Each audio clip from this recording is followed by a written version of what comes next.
Fellas, you know Degree Cool Rush deodorant, right? Well, last year they changed the formula, and guys were mad about it. One dude even started a petition. So guess what? Degree heard us, admitted they messed up, and brought the original Cool Rush scent back exactly how it was. And it's in Walmart, Target, and other stores now for under $4. So grab some and remember why its cool, crisp, and fresh scent made it the #1 men's antiperspirant for the last decade. Degree Cool Rush is back, and it smells like victory for all of us. This episode is brought to you by Indeed. When your computer breaks, you don't wait for it to magically start working again. You fix the problem. So why wait to hire the people your company desperately needs? Use Indeed's sponsored jobs to hire top talent fast. And even better, you only pay for results.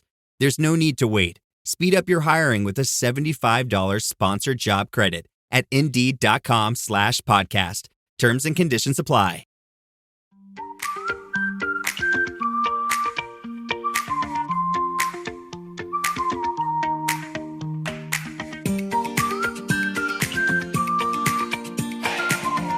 And welcome back to Realistic Sustainability. I'm Mike, and I'm here with Jamison, who is constantly rotating through backgrounds. Boy, do I have a bone to pick with you. Hang on. Man, that started right off the bat. I can't even talk about okay, so we're doing this through like a Zoom or Microsoft Meets or whatever, Google Meets. And she's just rotating through backgrounds because she's feeling blue, she says. But now I'm starting to think that maybe the hue isn't it. It is. We're going to bring Hawaii back into this episode, aren't we? I have chosen a nice ocean background as my background for you to visually see. It is very similar to the one where you made me leave my coconut, and I'm pretty angry about it. Again, remember when we're in the park, especially in Hawaii, there's so many different groups. So there's even places that like wipe off your shoes as you go out. They don't want material leaving sites. If anybody listens to the shorts, they probably remember the time where I found a coconut. Jamie claimed it as her own and ran around like she was going for the Heisman Trophy, holding it like a football everywhere she went, until we had to leave it because, of course, a coconut is a nut and it couldn't leave the premises. I wasn't going to bring it back and plant it, Michael. I was going to take it home and cut it open like I was Maui. Karate chopping? You're karate in the air. I'm chopping? karate chopping. I was going to cut it open and eat it and experience my very own found in the wild coconut, not one that we purchased from a vendor that who knows how long ago they got it and blah, blah, blah, blah. I was going to find a brand new, I was going to have an experience. I was going to have a life-changing experience, and you were like making up rules as you went. No, it was on a sign everywhere you go in Hawaii, and in our fridge that day. Yes, it was from a vendor, one of those people who just chop it up right on the spot, jam a straw inside to let you drink your laxative, and then they cut it up and put the rest of it in a bag for you to take home. So we had fresh, recently cut open that day coconut in our fridge, but we were going to violate Hawaiian law to bring this one home. The law is for the purpose of not transporting seeds from one place to another. If I transport it into my belly, that is a different story. And as you saw, per my last email, I sent you a picture of what the Botanical Gardens considers their property versus where we were standing, and another picture of Google Maps.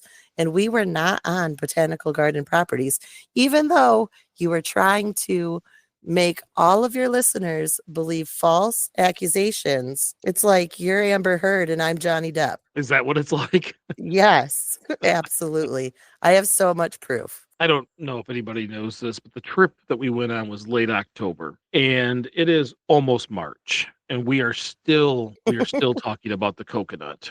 Well, you know what? We need to have a sustainability on marriages episode pretty soon, it sounds like. I'm doing it wrong. Mm-hmm. All right. I asked her that question just as she took a drink. You did too. Maybe that's why I'm a bad husband. Anyways, I have more bones to pick with you, but coconuts, okay. So the reason why that coconut was special is because you see them on the ground all over the place, but animals burrow into them and they're hollowed out. So you think you have found a coconut. and you found just the shell of a coconut. That's why she was so excited, carrying it around like a newborn infant and It was apparently huge. adopting. It was a huge coconut. And it had liquid in it still. You never find those. Out of the 20 days that I have spent in my life in Hawaii, 20 days total, that is the only coconut I have found that was viable for me to eat, that I didn't have to climb a tree for, because we all know I can't climb a tree. That is not true. There's plenty of coconuts. You just didn't buy one. You put it in the fridge. It's no longer fresh. That's literally why it's in there. It's not going to stay fresh in a fridge. Anyways, so today's topic, killing me, telling you for months now. Today's topic, we were talking about tiny houses because recently we had bought an empty piece of land across the street and we were trying to figure out what to do with it. We've talked about tiny houses, but here in Durand, there's a minimum square footage. And it got us thinking, like, what are the roadblocks to getting and owning a tiny house, especially when not every city, not every town, not every township wants them there. And I did ask some questions to find out why, and it's because they're cheaper and it brings down the tax value and they want to keep everything high in the tax value. But here we have made it easier to get a smaller house because I'm on the planning commission and my voice can be heard too. But right now, I think 900 square feet is the smallest house you can build, unless you have more than 3/4 of an acre. Then you can have multiple like tiny houses, but it's like 2 for 3/4 of an acre, 3 for a full acre, something like that. That's where we started from, was this whole concept, because if we're going to upset the town, we might as well do it full blown. We were looking at containers to bring into the middle of our downtown space and build a container house to see if we could create a self-sustaining or close to self-sustaining, maybe a LEED certified container house, water recycle systems and everything. But sometimes there's roadblocks. Ours was literally too small. And that happens more than you think. Zoning in towns and cities and townships, for so long, it's been in the United States, bigger is better. And I feel like that's changing in the world, but zoning hasn't caught up. So which reminds me of, there's a property a couple doors down from us where, mind you, we live on a bunch, like our neighborhood is a bunch of postage stamp yard neighborhoods that almost all the houses were built in the very early 19, I think ours was built in 1900. The house a couple doors down burnt down, and that property cannot have a building built on it because the building code now is that it has to have so many square footage, and the property isn't big enough to fit the house and the regulations of how far the house has to sit from property lines. So now that piece of property in town is just useless. Honestly, nobody wants to buy it. Well, so you can build, it's just hard. Kind of like what we went through to get the rental house so we could renovate that house. There's a lot of hoops with cost that you have to jump through to be able to accomplish a lot of these things. For example, Habitat for Humanity came to Durand and said, we want to build a house on one of the empty lots. But the empty lot they picked was non-conforming. And instead of us just saying yes and figuring it out on the back end, we started that sentence with, well, technically, and Habitat for Humanity said, never mind, and left. If I they have didn't to know go, that. yes, if they have to go through all these meetings for zoning and planning just to get a special use for that land, like we did, by the way, it's costly to them because it was to us, and it's time consuming. It takes 3 months to get through it all at minimum. That minimum. is free building. That is moving a whole family in. Therefore, taxes are being paid, and they're going to make them. Wow. Well, I mean, the problem is that technically, based on the current zoning, they would have to go through this process to get approval. And people were saying, we'll give you approval. Well, they don't want to wait 3 months and send someone here to go to each and every meeting and go through the process and jump through the hoops and spend all the money. They want to put that into the house and they want to build it quickly. Why couldn't the city just take a couple extra hours out of their day and steam through a couple meetings? Can't do it. You have to do, well, first of all, they're paying for special meetings. It's not if they don't wait for the right day, because here's the funny part about it. We had this problem. If you go to planning, it's the day after city council. But in planning, they're going to recommend it's okay to city council. but city council's the day before. So if you go to planning, you got to wait a whole another 30 days before it goes to city council and you ask the question. So they couldn't make an exception and be like, "Hey, you're doing something to better our city. Let's make an exception They and didn't change even wait. and They change didn't a even date." wait to find out. They didn't even wait to find out. They knew it was going to be a pain and said, nope, pass, and left. They're like, we know people like you. Well, and they go to a lot of towns and a lot of cities and a lot of places. They The have a lot only more answer should have been experience. yes. The only answer should have been, we'll figure it out. Absolutely. What a shame. Or we have this other lot right here. Right. Anything. The biggest problem is when we start with, well, actually, it's over. And Right. so Well, that, technically, according to right. the books. So zoning laws are always a problem, especially with tiny housing. And this was a normal house, and they're like, never mind. And then you have Wow. tiny lots, That's but you can't shameful. have a tiny house on a tiny lot. So you have to have a big enough house on a tiny lot, but still have all your same setbacks. And if it doesn't work, then it's a yard because you can't put a house there unless they go through all three of those meetings and they A go yard through. that the city pays to have mowed and upkept, and that is just, Possibly. oh my Possibly. gosh. So there's some bureaucracy that really holds it back. Because if you look at that smaller yard, putting a smaller house on it makes sense. Maybe a 750 square foot house, something much smaller. See, there's some prefabs like you and I looked at up north that they'll just ship down on a truck, and we just put it together like it's a puzzle Like on Legos. on top of a foundation, and you got a house. But most cities, 1,000 square foot is that minimum. Most towns, 1,000 square foot is that minimum. Is it really? Yep, because they That's want the houses to be very close to the same size of each other in that's general. lower than I thought. I was thinking 12 or 1,300 square feet. Yeah, it's still not good for tiny houses. Going to the township, you have to go in and say, pretty please with sugar on top. Here's my $1,500. I'd like to go to a meeting and say I would like my house built smaller. That's literally how you do it. You have special meetings to go get rezoned or to get permission for an exemption on the minimum square footage. I'm gonna start charging you to come ask me permission for stuff. $5, and I won't do it. I'm gonna need $5 to even have this meeting, please. That's you and I, I'll see you in a month. between the appraisal, between having the house checked out for the bank, and the meetings we had with the city to be able to rezone that property was $3,400 before we even got the right to buy it. I like when you don't tell me these numbers. So when you're looking at tiny houses, one of the biggest things is that. Another thing about tiny houses is some are on wheels. There's literally rules about houses with wheels because of trailers.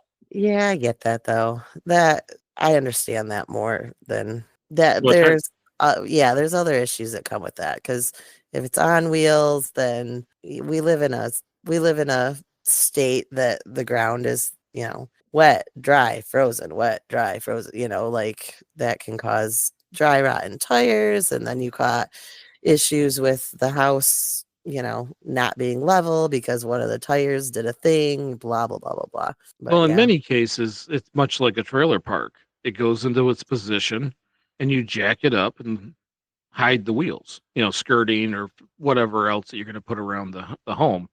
Are the wheels Because the problem? Wheels is the identifying factor making it an RV. Okay, so what if you axles?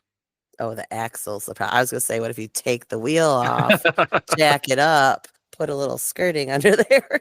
Yep, The axle is the problem? Well, it's because it's a mobile home. If you take Is the is axle how off. many of the states classify a tiny house built on a trailer. Okay. But okay, so tiny house built on a foundation. Let's go there. What's their grievance on that? Oh, well, that's pretty much our whole conversation today. Just like we were talking about size. Size is a grievance from them. There's also building codes. So, Right. ceilings must be a certain height. You must have certain width and walkways. You have to have the doors must be able to swing open completely. You have all these like fire hazard things that have to be done.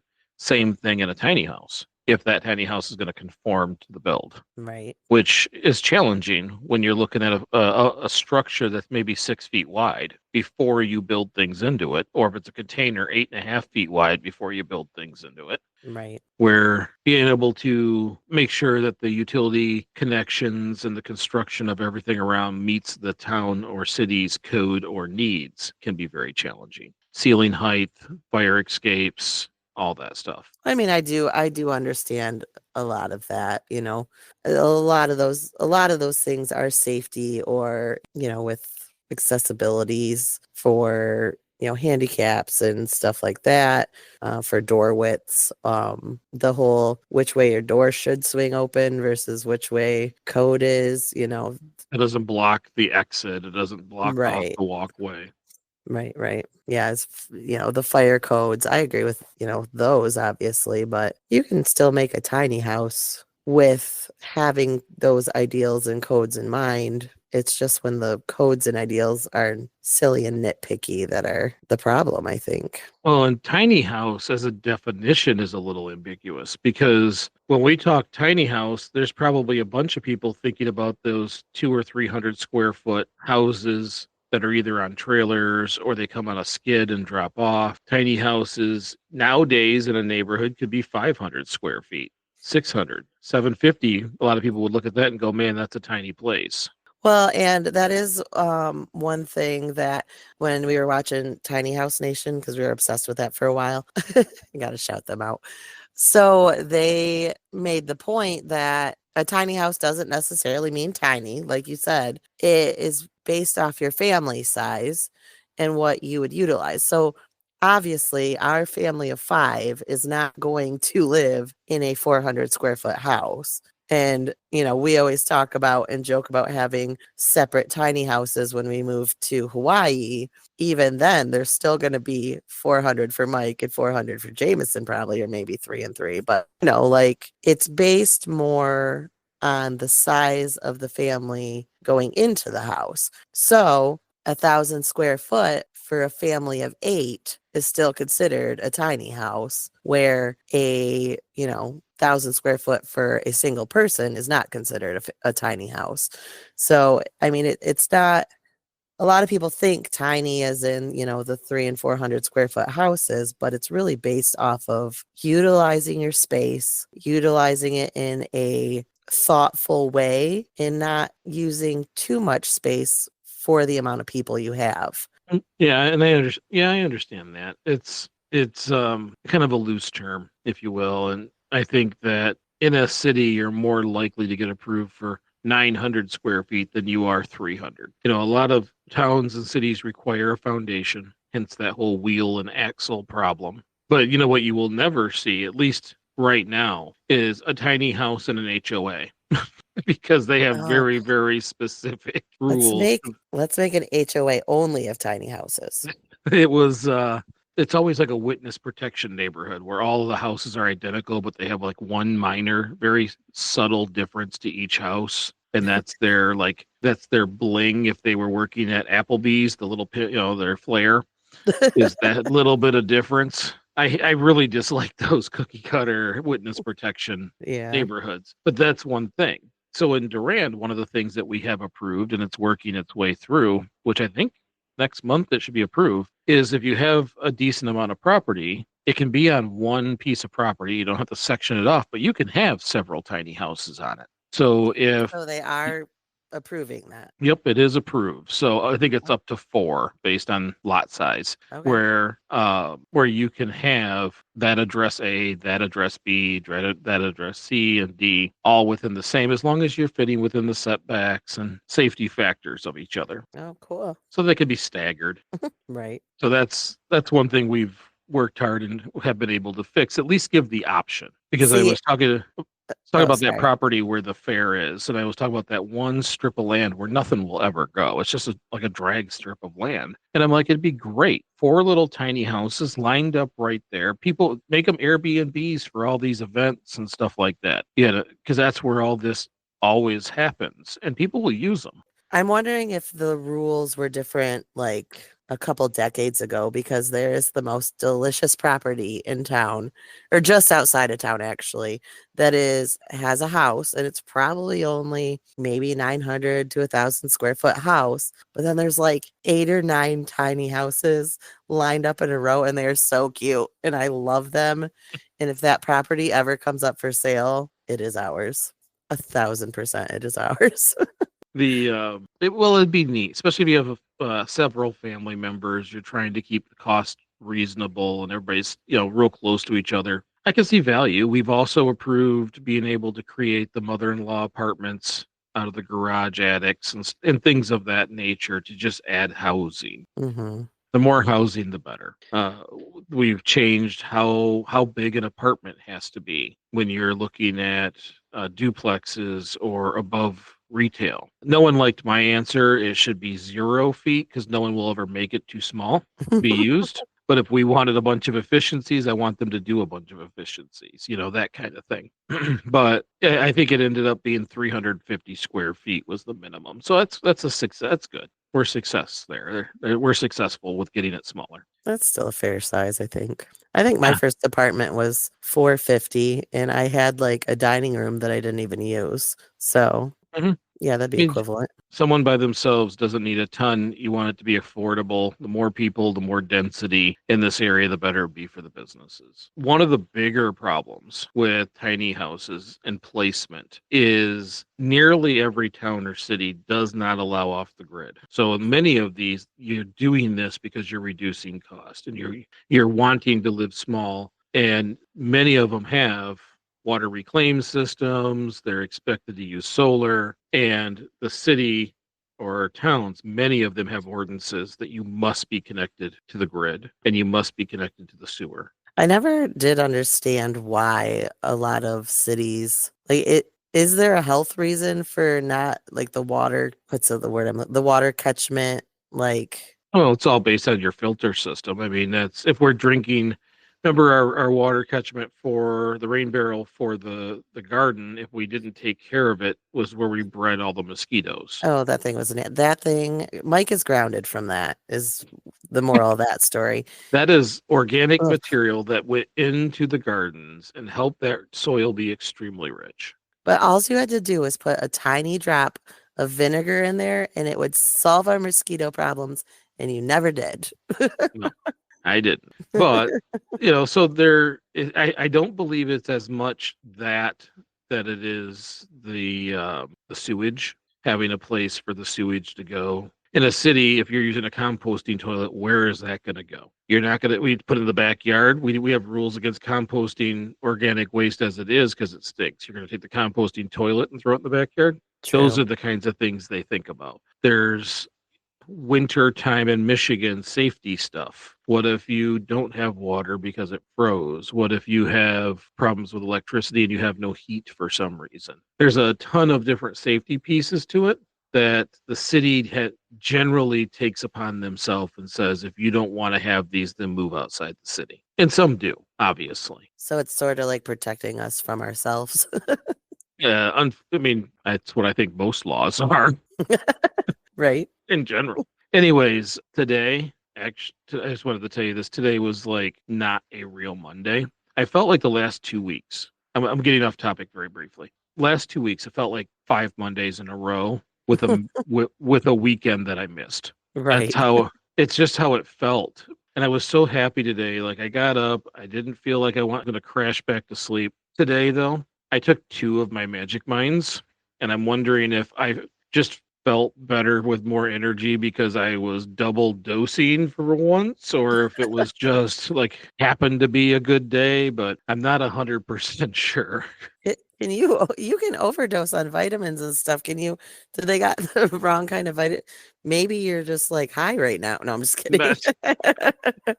No, there's nothing No, in there that makes you high. I'm Uh, joking.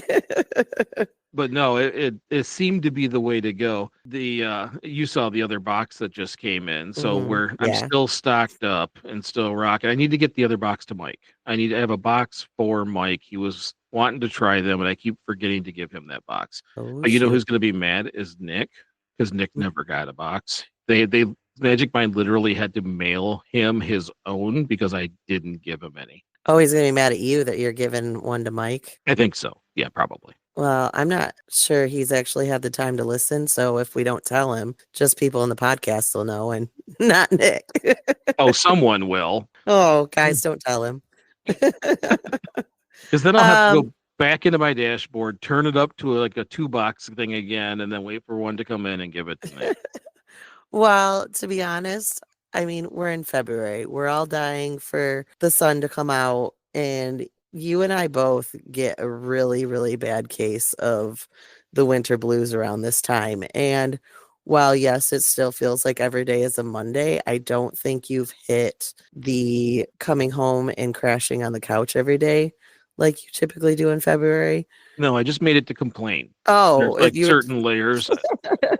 I was still complaining because the snow we just got nailed with a ton of snow. And now I want warm. We're creeping up on March. Why is all my moisture solid? I am not happy about it. But I didn't get to like give up on life and lay on the couch. Like I can get there. You know, that's when winter drags on too long, I get bad about it. But I didn't get that far. You didn't this year. I mean, knock on wood, it's I'm still hoping it's frozen out, but the vitamin D and stuff that's in the Magic Mind is it probably probably helping. is. It honestly probably is. So maybe just doubling up today kind of gave you the boost you needed to get you over that hump. I wasn't cranky. That's good. I know. I appreciate that. Everyone take Magic Bind so Jamison doesn't have to deal with cranky.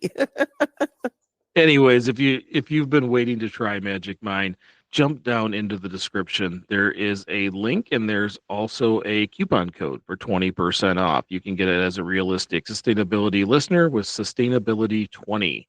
And if you try it, let me know how you like it because it's helped me quite a bit. Anyways, let's jump back over to I had looked up which states are most accommodating and least accommodating, but I think there's a flaw in the data. Uh-oh. Well, you know me and data.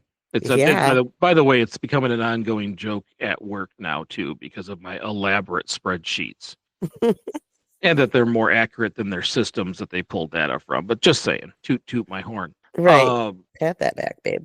What I think is happening when you pull this data and you Google it and you're looking at different things through AI, it is focused on the cities and not the rural areas because there's some really weird placement. Like for some of the least accommodating, I have a hard time believing Alaska's on that list because yes, there's cities, but it is all wilderness. There's got to be. But are they taking into consideration like Alaska itself, like the landscape, the weather, the extra stuff you have to do to the house to protect it from icicle land? I don't. First of all, neither of us have been to Alaska. We really don't even know what it's like. I assume it's harsh. I assume there's a lot of icicles. Apparently. You're going to rename it Icicle Land. But sorry, I almost Listen, spit your drink out. If we can, I know I need to stop taking drinks while you talk. You make me laugh. If we can rename a whole Gulf, I think I can name Alaska Icicle Land. Oh, this is going to get out of hand. So, anyways, for the most accommodating states that I had found, running it through multiple AI systems, DeepSeek, ChatGPT, things of that nature, Copilot, I was really surprised, but I guess maybe I'm wrong to be surprised by this, but Florida was like the 5th best. And I haven't decided if it's like they haven't paid attention to it or it's the we don't like laws kind of thing and they just ignore everything. But counties like Sarasota, they actually have specific rules to help accommodate small housing. Well, where's that retirement park that Blaine's parents live in? Isn't that like all trailers? It's RV and like small trailers, kind of like the one here in town. Mm-hmm. So yeah, I mean that's probably why, because I feel like that is a sprawling, huge play, like the villages. Yes, that's what it's called. The villages is like, so that's probably why that Florida has that because of the snowbirds. Would be my guess, right? I don't know. I'm not sure. It's like I'm surprised when I see Florida and it's not like naked guy kills alligator. Um, It is illegal to leash your alligator to a fire hydrant, though, yes, I in learned that from a Florida. commercial, and then I Googled it, and it's still true. It is true.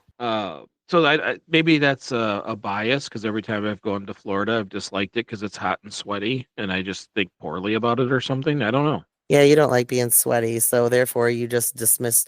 You wouldn't also like Louisiana Oh, I or won't. yeah, No, I it's won't go. it's wonderful. I loved it down there, but it's way too sweaty for you, babe. I do not want to feel like I'm going to drown and I'm not near water. There's too much water in the air. I'm good. And by the way, everybody, I'm not going to Louisiana because Jamie and I have always made a deal that wherever we go, we have to eat the regional food, and I don't want to eat like gutter lobster Oh my God. or spicy stuff. I don't do spicy well. That is not going to be a great hotel stay with me if we're feeding me spicy gumbo and tiny poop lobsters. Oh my gosh. You're gonna get all sorts of bit. You're talking crap about other states. People are gonna be like, excuse me. I am very sorry. I can only, well, I've never been to Louisiana. I'm sure it's way better than what I'm making it out to be, but that's why I don't go is because of the regional foods, and some of them I just don't find that appealing. Florida, I've been to, and the water's supposed to be in the ocean, not in the air. It is in both, but New Orleans was amazing. The history alone is amazing. I have to say it was probably, and this is just based off my taste, but probably my least favorite as far as the cuisine. But again, I'm also kind of a baby when it comes to spicy, and I tried gator, and I just think it was how the gator was cooked that I didn't like it, and I have a hard time eating anything named gumbo or chowder because of the words, not because of what's in it. It just doesn't sit well with me. Understandable. So yeah, like Good. I loved the location. I wasn't like, "Oh my gosh, we got to go back for the food." Okay. Well, I'm going to keep us moving before I get beat up on my rants of states. So the next one is Oregon, which I've never been to, but they are one of the leaders in promoting tiny housing. Oh yeah, Portland. Portland's like the home of tiny houses, isn't it?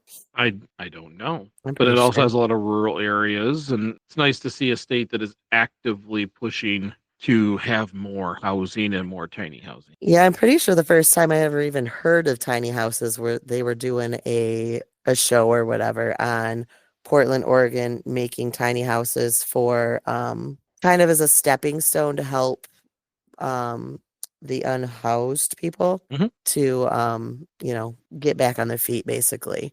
And that was the first time that I heard about tiny houses and I was like, I'm in love. Those communities I've seen, I don't know if I've seen it in Portland, but I know that in California, LA, San Diego, those are in there. And then I have seen the same thing in Florida. So maybe I'm just being mean to Florida for no apparent reason, because as you're talking about that, it's coming back to me. Yeah, I was told I have never been to Oregon, but I had family that went out there. My mom went out there at one point, and I was supposed to go with her, but I can't remember why I didn't end up going. And she called me and said, I am very happy you did not go. Your asthma would not survive out here because it is also a very, It's very humid. no, like just rainy all the time, I guess. I don't really know. Is what for wherever they were. I don't know where they were, but she just said I wouldn't have made it. Well, on the next one, number three, I'm very surprised. But again, I think it was just me not thinking it all the way through. But the state that proudly says that they are the first tiny house friendly state in the United States is Texas. Really? So I guess Pause. they, Pause for shock. I guess they even tiny like they're bigger in I Texas. know. Is that like are they Yeah, really that's tiny what houses or I'm like. are they just saying 1,200 square feet is tiny because everything's bigger in Texas? Right. That's what I was thinking. Like, isn't everything bigger in Texas? They're like, oh, our biggest tiny house is a 2,000 sprawling ranch home. Right. It's either that or they're all in Austin because Yeah. Austin's a more Oh, yeah. progressive city. Yeah, that's true. And there's a lot of people there. So, yeah. But apparently, they have very lenient building codes for tiny houses. in Texas. That's I fair. know I'm generalizing, but you know how long a show would be if we went county by county. But I bet you have it in a spreadsheet. I would, absolutely, and it would be fantastic. Number Color 2 is coded. California, which Okay. I think California, they need as much tiny housing as they can get. Lots of Right. people, and I get it. It's beautiful there. I go to LA on a regular basis. I've been to San Diego. It is absolutely gorgeous there, and people just kind of collect. It's like the United States has a tilt to it. All the marbles are ending over there, but it is a very desirable place to live. They just need an insane amount of housing added. Yeah. Oh yeah. It's very populated. I was only there for what, 5 or 6 days or so, and I was really surprised just how populated it was. And we were outside of the big city. Well, we were in LA coming out of LA, and I don't remember the expressway's name, but yeah, we flew into LAX. So Oh, true. Yeah, I guess I did pass through it. Other than that, I just slept in the hotel room the whole time. It was glorious. hey, hopefully your brother doesn't listen. You were quote unquote working at that time. No, I did get up and work, and then when work was over, I went back to bed. So every once in a while, I get to go other places, and then Jamie just tags along just for the hotel room bed. Oh yeah, just for the away time in the slumber. And then I wake up and then Mike feeds me and then I go back to bed. So the number 1 most accommodating state, according to this research, is Colorado. Oh yeah. See, that's actually why I was kind of surprised that Texas was claiming it, because I feel, I don't mean to say this in a negative way, I just feel that Texas a lot of times doesn't have a lot of progressive actions, where like Colorado I'm going, oh yeah, it's Colorado. They're a lot more progressive, There's a it reason that's seems. probably my illogical bias to some of these locations, because sometimes you just get an idea of what a place is. Now, granted, I don't watch news anymore, so I would assume that would go away over time, but that's probably where the bias came from, at least, or the never thought that. But in Right. Colorado, they actually have several towns that are exclusively tiny houses. Gasp. Stop. It's That's the amazing. Walsenburg, and I there's no way I'll butcher the other one, but it's like Saladia. But That's there's amazing. several towns that are just tiny houses. Oh, that makes me happy. Now, for every list of good, there's a list of ones that are a little less accommodating. And so let's go bottom 5, and I'll try to get through these quicker. But Connecticut, they have a lot of zoning rules prohibiting tiny houses or anything with wheels. Okay.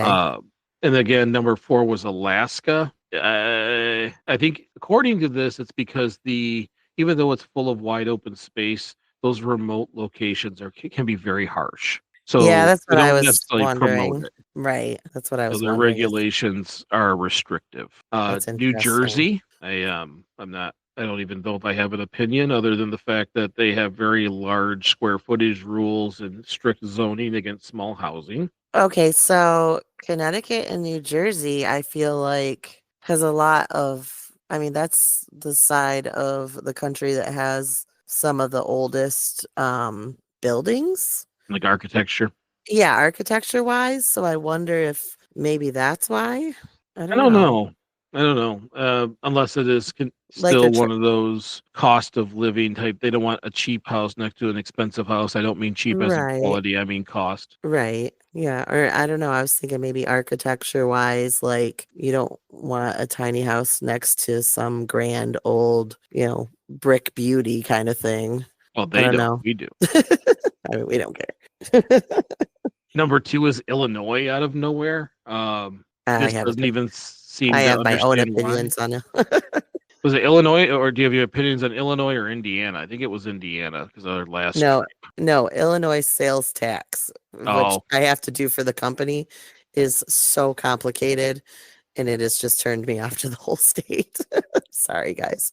it says strict zoning laws and building codes are designed to make it very difficult to legally place or build a tiny home. I wonder if that is because of Chicago.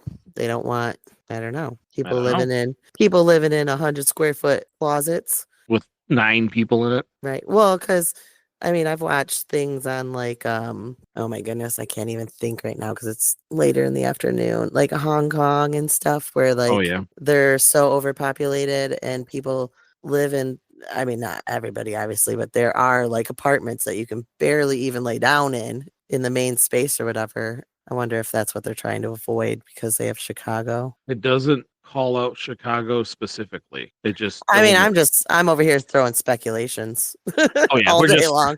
We're just just guessing here and there. spitballing. Someone in Illinois right now is going, "Oh, come on." Right? But Shut up. No, but if they have to do right. sales tax, ugh. And then number 1 most hostile place to attempt to set a tiny home is New York. Hostile. You just said most hostile place. They will That's how attack you if you have a tiny house. they're aggressively against them, Oh, okay. which again, I feel like that has to do with feeling big city stuff. I I'm feel like. feeling like maybe even the data is skewed towards the populated centers. Right. Because it's almost like I should take one state and do it again with just the state to see if, okay, Ann Arbor is totally cool with it, but no other city is, but you're fine up north in Michigan. Well, and is it a protection against landlords who are trying to cram way too many people into a building? You know, I mean, is that a kind of like a fair housing thing on their end? You know, Mhm. I mean, not fair housing, that was absolutely the wrong terminology, but you know what I'm saying? Like, so the landlord isn't taking advantage of the situation, I guess. Right. So I don't know. I really wanted to see where it was most accommodating and where it was not, but I'm not sure. I think we talked for an hour and we didn't answer that question because We I just don't- we just I mean made up our own stuff and you no guys no just I looked it up, but Oh, I I made up think everything I said. I'm except for just the coconut. No, the coconut is absolute God's truth, 100%. Yep. I swear on my mom. Just like my energy boost from my second magic mind. Listen, You're you just and giving me looks now. Okay. Maybe podcast with the wife is just gonna get me in trouble. Oh, this is only part 1 of my grievances. I'm Oh. saving part 2 for next time. I So think anybody you who's I I mean think you know. anybody who's looking to live in a tiny house, obviously if it's already there, it's much easier. You're buying something that someone else has already done the fight. It's a lot easier to buy and move in, but if you're going to buy one and place one, do a little research in that location, make sure that where you're going allows it. There's a lot of times where if you go in and get a verbal yes, buy the tiny house and then find out you can't actually put it on the property is a big deal. That does happen. So if you're going to go talk to townships and cities, make sure you get things on paper where they show you that it is allowed, or if it isn't, what you have to do to get it allowed, and then try to do that before you pay for the property. Absolutely. Which is hard, by the way, because you are technically attempting to get special use of land you don't own. Hmm. So you may We have a we know city about that that. says, yes, yes, we do. So there may be a push for you to either buy it. But what my recommendation is get an affidavit to represent the property, even though you don't own it, that the owner of that property signs so that you can go and see if you can get the special land usage first. That way, if they say no and start to fight you and you just don't have it in you to have that fight, you're not out the cost of the property. And yes, you can do that. We did it. We got an affidavit signed by the landowner that I was allowed to represent that property in a rezoning attempt, and that's how we got it rezoned, and then we bought it. Well, That's yeah, and my I my think that recommendation. goes, I mean, that's not just for tiny houses. That's words of wisdom for any property that you're planning on doing something a little different on.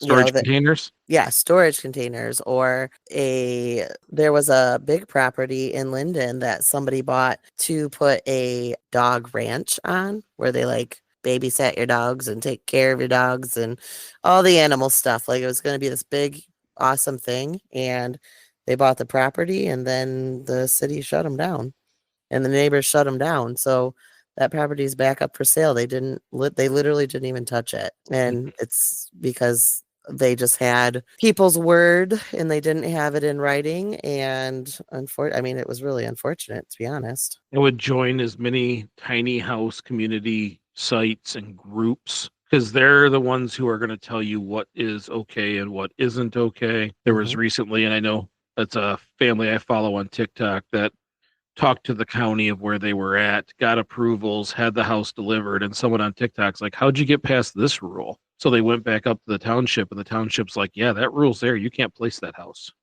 After What would some they help have? said, What would they have done if it was placed? Would they have made them remove it? they can. Will they? Don't Ew. know. Because that's that whole it's easier to ask for forgiveness than permission kind of thing. But there My are favorite. times they will make you tear it down. Whoa, that's wild. So be very careful in how you manage this. Same thing with storage containers. We've learned that in the city of Durand, since we have this property, there is exactly 0 rules or laws against storage container homes. I think that if we build one, they'll probably start making some rules, but I think if you keep talking about it too much and telling people, they're going to start making rules before you even build one. You always do that. You tell people too many things. hey, we get it done each and every time. We've never Well, had an issue. there's going to be, you're saying that, but they're going to make a rule and then you're going to be screwed on your container house dreams. So I don't know what to name this episode other than what Mike and Jamie talk about the possibility of tiny houses in other places. I'm not sure what we accomplished with our conversation today. I think it was pretty much just getting mad at me over a coconut. But if anybody out there, go ahead. Coconut aggression. if anybody out there has like other aspects or certain areas or places you'd like us to research and talk about, send it over to us. This checking the country thing, I would consider a wild failure in any kind of useful information other than some very vague, 30,000 feet view kind of ideas of the states. But anyways, that's in our ridiculous opinions, which don't matter. So right. Obviously wildly biased against certain states, I guess. But I love Florida, but right. Hi, Lindsay. Right. All right, that's what we have for you this week. If you enjoyed this episode, share it with a friend. I'm not sure why you would, but you could. You could share it with a friend if they like random banter between a husband and wife talking about a topic that we didn't get quite deep enough into, or put it on social media. Let other people, suffer through this. Criticize us. Criticize us. If you haven't already followed, please do on your favorite podcast platform. And also, don't forget Magic Mind. If you're a listener of Realistic Sustainability, 20% off. It really is very, very helpful. It gives me tons of vitamins, lots of energy, and they even have a sleep aid that works pretty darn well. It relaxes. Take it an hour before you go to bed. It relaxes your body, and you're out. So that's Magic Mind. Go to their website or go to the link down in the description and use the code Sustainability20 for your discount. Again, thank you all very much for listening. Sometimes Jamie and I just get going and chatting back and forth and giggling and laughing. But just so you know, same thing happens at our house. But we're just trying to get a little better each day. Looking at these topics, learning about these topics, and will always help us, especially for us who are thinking about sometime building a smaller home. So thank you. Let's get better. Little bit, big bit. I'm Mike. I'm Jamison. And we'll talk to you soon. Bye.